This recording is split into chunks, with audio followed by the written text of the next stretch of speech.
Esta semana foi uma semana muito especial. E eu destaco o culto, o domingo de hoje, como também um momento especial.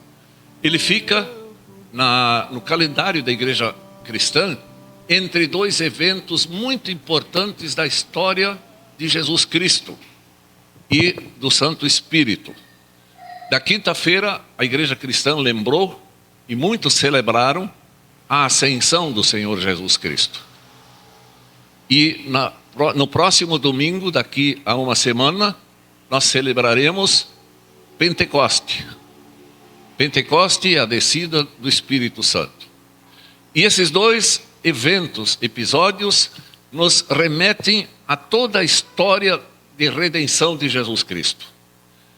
Natal, nascimento, que revela o grande amor de Deus Pai. Ali no Natal se destaca o amor do Pai, que deu o seu Filho unigênito.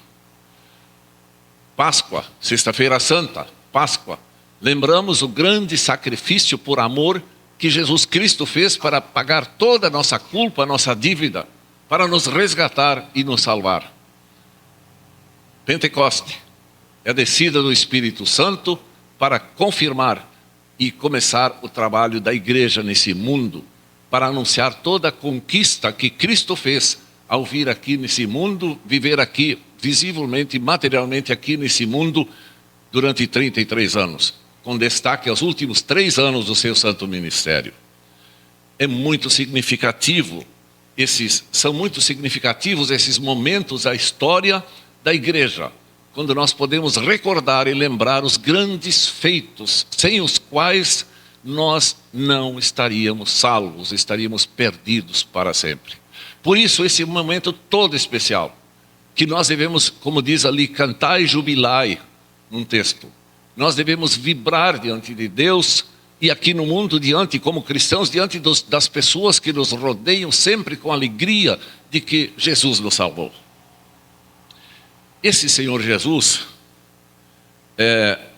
quando estava para ir aos céus, no relato de Atos capítulo 1, versículo 8, ele diz assim, falando lá, é o relato da ascensão, que ele estava indo aos céus, visivelmente diante dos discípulos e mais pessoas, ele diz assim uma palavra importantíssima que nos leva ao Pentecoste. Sereis minhas testemunhas. Sereis minhas testemunhas. Então ele ordenou e instituiu a igreja para que ela fosse uma marca de anunciação de Cristo e testemunhar a vitória de Cristo sobre o pecado, sobre a condenação, sobre Satanás. Esse Cristo que depois de fazer tudo ressuscitou, glorioso, e está agora governando nos céus, sentado à direita de Deus Pai.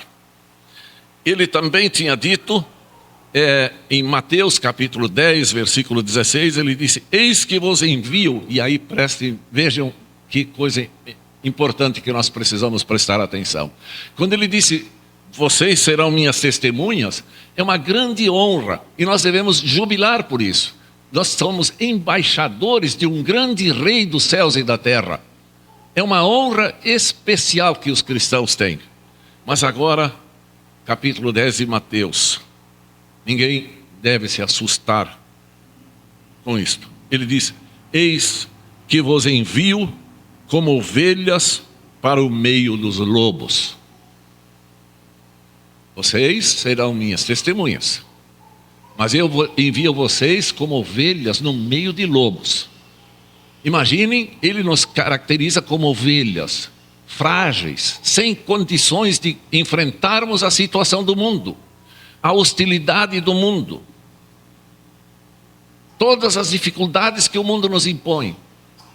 Ele disse, vocês são ovelhas frágeis. Parece até, de certa forma, uma afronta ao nosso ego, que muitas vezes nós achamos que nós somos os tais, os capazes, os vencedores, que podemos tudo, enfrentaremos tudo com a nossa capacidade pessoal. Jesus disse, vocês são ovelhas. E do outro lado são lobos. E vocês imaginem num confronto real de dois animais, uma ovelha real e um lobo, quem vai vencer a batalha? É o lobo. Sem dúvida nenhuma, o lobo vai vencer. E este é o clima, o ambiente em que Jesus nos envia como suas testemunhas. Imaginem que situação. Muitos cristãos já se acovardaram por causa disto. Tem medo de dar um testemunho na presença de, aspas, lobos. Porque podem ser afrontados, perseguidos, maltratados. E isso não é uma falácia. Não é, como dizem hoje, fake news. É uma realidade que está acontecendo no mundo inteiro. Cristãos perseguidos, maltratados, mortos, proibidos de abrir a boca. Recentemente, um país da América Latina manda calar e prender os padres da Igreja Católica, porque era uma ameaça à ideologia que afronta a palavra de Deus.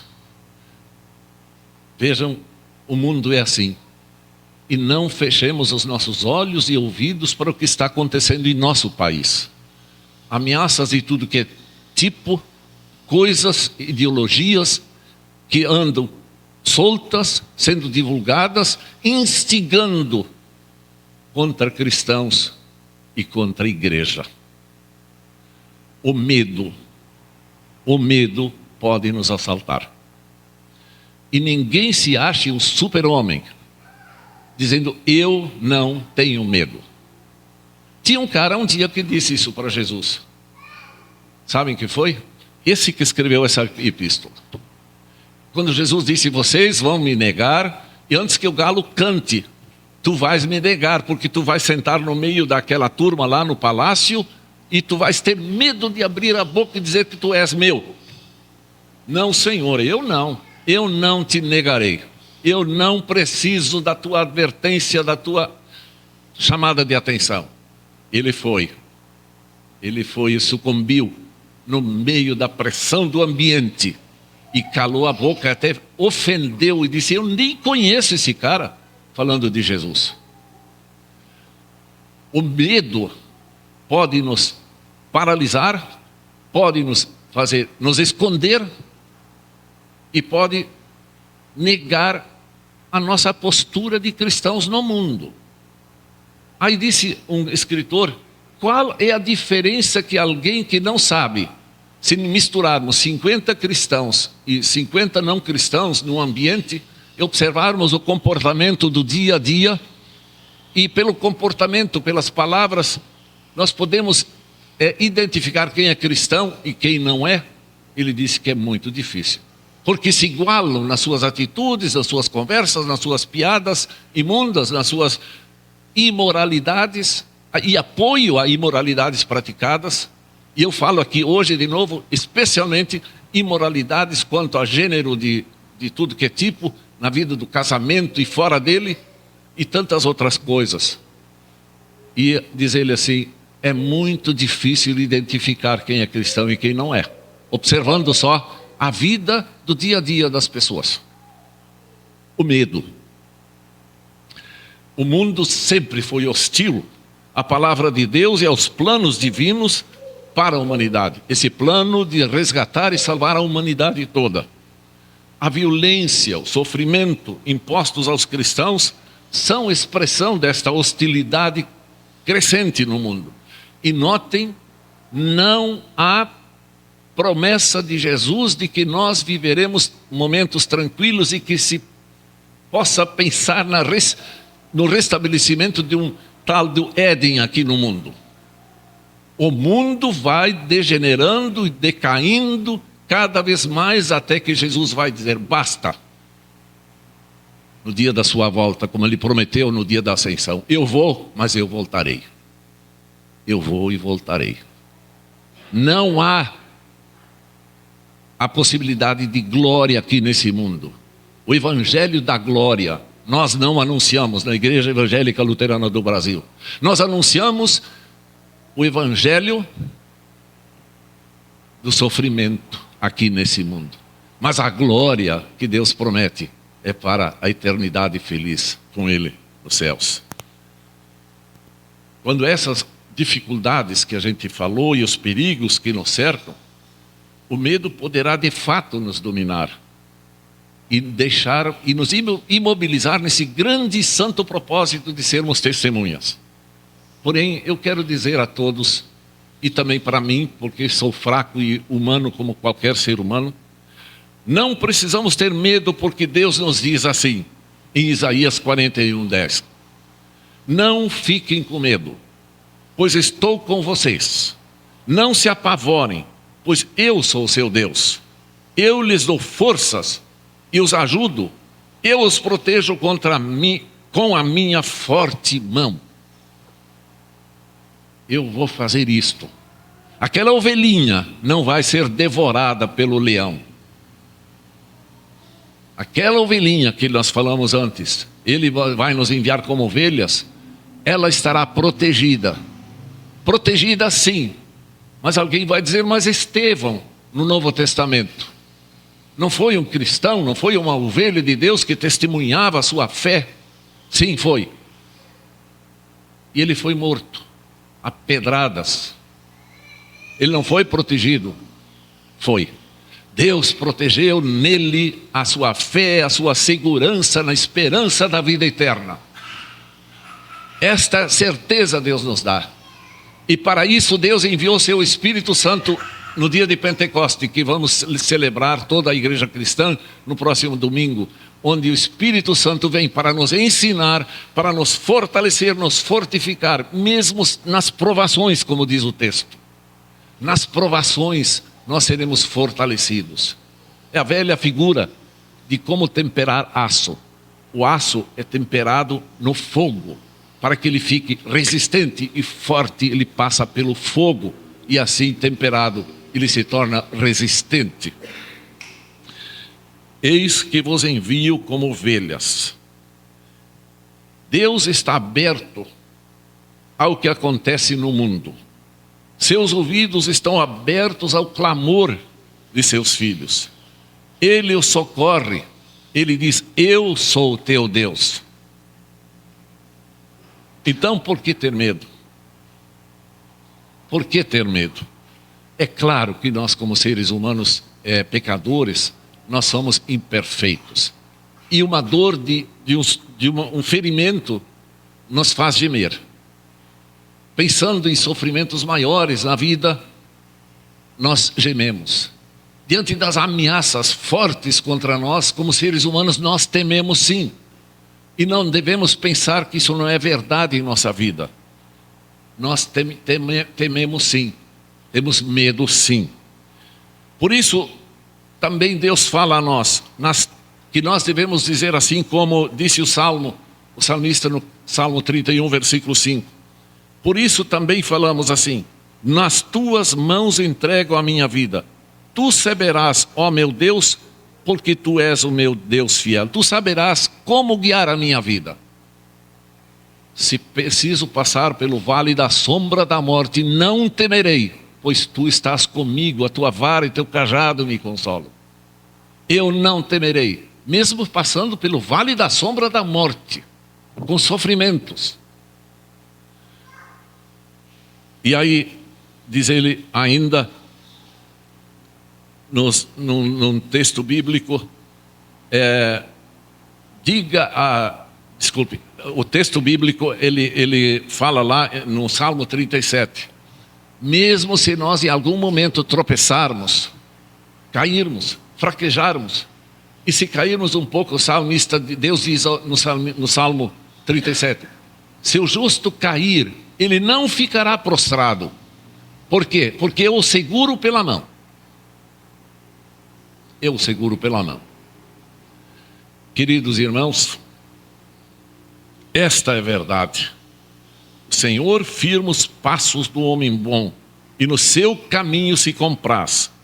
E aí a frase que eu já disse, se cair não ficará prostrado, porque o Senhor o segura pela mão. Salmo 37, versículo 23 e 24. Eu não sei quem vai se lembrar, como dizem os jovens, a velha guarda deve se lembrar, de um cantor, Silvio Brito. Alguém se lembra do cantor Silvio Brito? Tem uma pessoa aqui que lembra. É do passado. Ele tem um canto que ele diz assim: para este mundo que eu quero descer, que eu não aguento mais. Lembra? E ele continua e diz assim: que eu não aguento mais ouvir falar de crise, de poluição. Tem que pagar para nascer, tem que pagar para viver, tem que pagar para morrer. Está tudo errado, ele repete. Desorientado segue o mundo enquanto eu vou ficando aqui parado. Ele se declarou, viu toda a desgraça e disse assim: para esse mundo que eu vou descer. E aí ele disse: toda essa situação, diz ele, fico aqui parado, inerte, sem ação. Sem ação. Deus quer que os cristãos, apesar de todas as dificuldades relatadas na epístola, que nós tenhamos ação. Quando o povo de Israel estava saindo, liberto da escravidão, liderado por Moisés, chegou na beira do Mar Vermelho, estavam ali e na frente o mar. E a direção dada por Deus era nessa direção, onde deveriam atravessar o mar. Olharam para trás, lá longe vinha uma poeira pelo campo afora. E viram que era o exército poderoso de Faraó.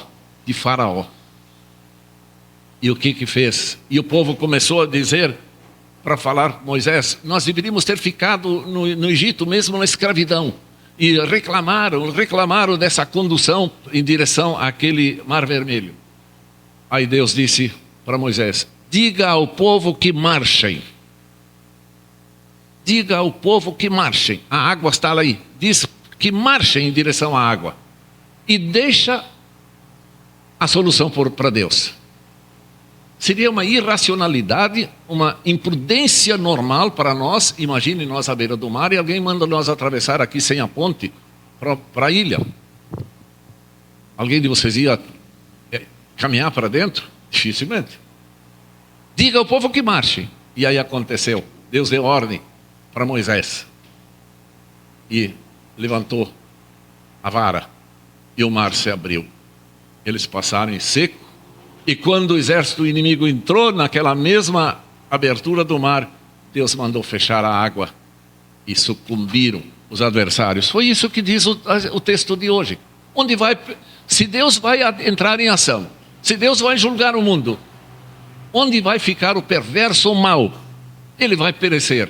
Deus vai tomar conta, aliás, está tomando conta sempre de toda a situação. Ele nos guarda. E eu não quero deixar de ler de novo umas partes dessa epístola.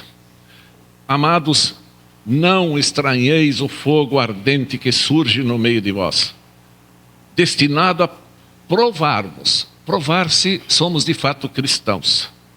Como se alguma coisa extraordinária estivesse acontecendo. Nada de extraordinário, isso é desde o começo e vai ser até o fim. Os cristãos vão enfrentar dificuldades. Pelo contrário, alegrai-vos na medida em que sois coparticipantes dos sofrimentos de Cristo, para que também na revelação de sua glória vos alegreis, exultando. Imagine aquele dia glorioso da ressurreição, da volta de Cristo. Vão sair de todos os lugares onde estão sepultados, onde foram cremados, e enfim, todos os que faleceram, Adão e Eva, Moisés e tantos outros, e todos os nossos antepassados que conhecemos, e nós mesmos, ressurgindo do pó, vitoriosamente, olhando para aqueles orgulhosos, grandiosos, que zombavam de Cristo. Como vão se assustar e vão dizer: montes, cobri-nos. É um texto bíblico. Vão pedir para os montes cobri-los, para escondê-los da ira de Deus, porque eles vão sentir a condenação de Deus por tanta incredulidade e zombaria. E os cristãos: vinde benditos e meu Pai. Por isso Jesus ora, na oração sacerdotal que foi lida hoje. Ele disse: guarda-os, meu Pai, guarda-os, cuida deles. E o Pai, com todo o seu exército celestial, cuida os cristãos com seus anjos, especialmente o Senhor Jesus Cristo, que nos cuida e nos guarda para estarmos com Deus eternamente por graça de Jesus Cristo.